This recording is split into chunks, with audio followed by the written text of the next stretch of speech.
عاوزك تركز معايا في الدقيقتين دول بس. أنا عارف إنك أنت مشغول فمش هاخد من وقتك كتير. لو أنت دلوقتي مشغول حاول إنك تحفظ الفيديو وارجع شغله وأنت فاضي ودنيتك كده تمام.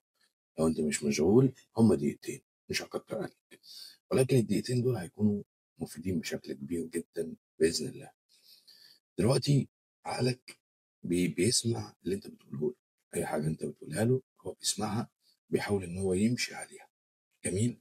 لان هو ما بيفكرش من نفسه، هو بيفكر بناء على المعلومات اللي انت بتديها له، يبتدي ان هو يحللها، ويبتدي ان هو يربطها ببعضها، ويبتدي ان هو ينفذ فيها بشكل تلقائي. هو متصمم كده.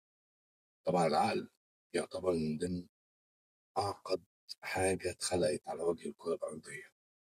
فلو فهمت ازاي تتعامل معاه، عرفت ازاي الدنيا المفروض انك انت تمشي معاه، يعني هيفيدك وهيعمل لك زي يعني دفعه كده لقدام وللنجاح اللي انت عايز توصل له. فاهم شيء انك انت تكون بتسمع عقلك دايما الحاجه اللي تفيده، مش الحاجه اللي يكون فيها سلبيه. يعني تسمعه دايما ايجابيات. يعني ان شاء الله انا هقدر. فشلت مثلا ما تقولوش انا فشلت، تقول له مثلا انا ما كنتش مستعد لحاجه زي كده. مش تقول له يعني على اساس ان انت، لان في ناس عليا ممكن التريقه تقول لي مثلا يعني اكلم نفسي يعني انا مجنون، يعني لا لا خالص. كلم نفسك وسمع عقلك. الحاجات دي كلها مفيده على فكره، لان هو بيسمع اصلا اللي انت بتقوله له.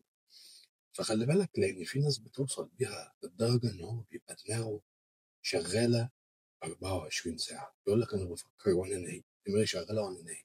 يعني انا بكون عايز زرار كده افصله عشان دماغي دي تهدى شويه، مش لاقيه. طب اعمل ايه؟ بروح انام بلاقي برضه دماغي شغاله برضه وعماله تشتغل واقوم. فاهمني؟ ان شاء الله في حل للموضوع ده. لو انت عايز تعرف ازاي تتخلص من الافكار دي والحاجات دي كلها، اكتب لي في الكومنت، هقول لك ازاي يحصل يعني الموضوع.